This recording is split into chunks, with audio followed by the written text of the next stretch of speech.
Hello everybody, this is Detective Daddy from Boston, Massachusetts, and what you're looking at here is roughly almost, I'd say just over $90 worth of customer wrap change.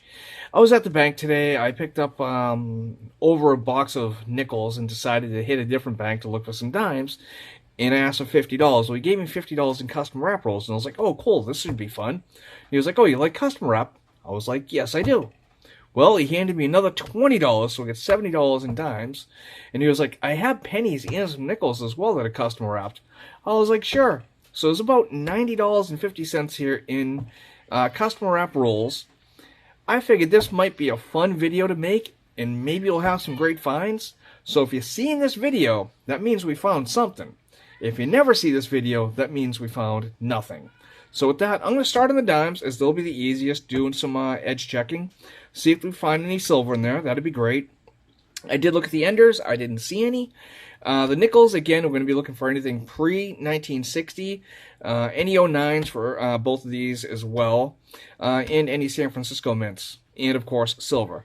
The pennies will be any wheat pennies, any 2009s, any foreigns, and all of this here. It's going to be a lot of fun to hunt through. I figured, why not? We'll try making a video.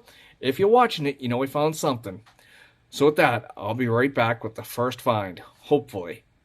Okay, just open up the 8th roll of dimes and do see something here that looks suspicious, but I don't actually like it, because if you look at the reading, it's most likely a foreign. And it is. Yep. Well, we found something that is Canadian 2005 dime. I'll be back if and when we have another find. Second to last roll on dimes, and I've already seen it, but we do have another edge, if this will clear up, right there by my finger, you can see it, and it is another Canadian. This one here is a 2018, so we're going to go through the last one. Hopefully we get a different shiny edge on the last roll.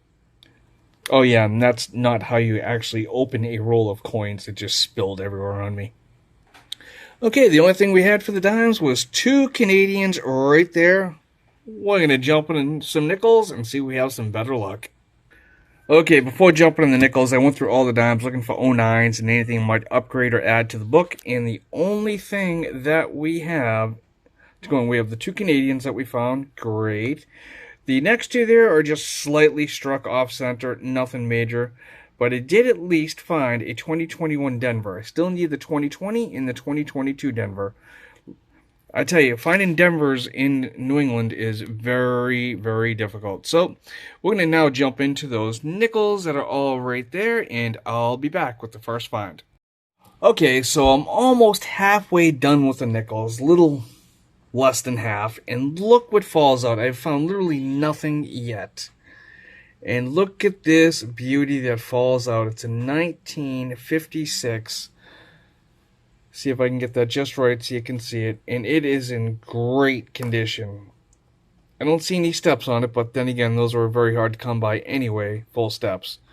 But 1956, Philadelphia. The second find, the first one was a 68S. Nothing that most people care about, but this is a beautiful coin. Hopefully there's more of this coming along. I'll be back with the next find. On roll number 5 of the nickels, and we have another find in here. It's a 40s find.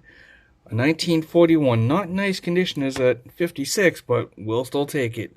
41, Philadelphia. Still on roll number 5, and we have another find. Right here, another 40s find. It's 1947. Let's see if we have a mint mark. Philadelphia. Okay, I'm working on the second to last roll of the nickels here, and we have another. Look at this. Another blazing 1956. I mean, just absolutely gorgeous. Philadelphia. My goodness. I'm surprised there's not a lot more like that in these rolls. We'll be back with the next. Still on the same roll, we have another 1956. However, this is what they look like normally when they come out of rolls. There you go, 1956, you can see it right there. It is worn, it's circulated. There's a lot of wear on this one. And it is also a Philadelphia. Back with the next. Still on roll 6 out of 7 for the nickels, and we have another 40s find in the same roll here. Let's see if that'll clear up. It's another 1941 Philadelphia. Okay, so the nickels are done. We ended up with two 1941s, a 47, three 56s, and you can see those two right there that just look amazing, and a 68 San Francisco I hold on to. All Philadelphia's, except for the 68S. Now we're going to jump into these pennies real quick, so I'll be right back with the first find from them. And in case you're curious, the 56, that's the one I took out. That's the one I just put in. This one actually has most of the steps, not all of them, but most of them. I'd say about 3/4 to 80% of steps on there. So that'll be it for the nickels. Let's get into those pennies. Okay, I'm working on a third roll of these. These are empty. I'm just dumping the pennies into a separate container. But look at this right here. That looks like it might be old. That is definitely 1 cent. You can see it barely. It's kind of crusty here. Let's see if I can wipe it. I haven't looked at the date yet. But I can see the 1 cent. Let's see here. Oh boy. Oh boy. Yikes. I don't know if we're going to be able to get a date off this. See if I do a wipe. I might look set up the scope for this. I don't know if we're going to be able to get anything off of this. I'll be right back. Okay, that's about the best I can get it. It's a 191 something. Part of it looks like a 6, part of it looks like a 4, but I don't see a mint mark in there, so it's just going to be an undated wheat penny. Pretty cool. We still got about 10 more rolls to go. Let's get to it. Same roll, and we have another wheat penny. This one we can see the date on, which is great. It's a 1941 Philadelphia. Not in terrible shape for 81 years old. We'll be back with the next. Roll number 5 of the pennies, and we have wheat ears showing. Let's see what we have for a date.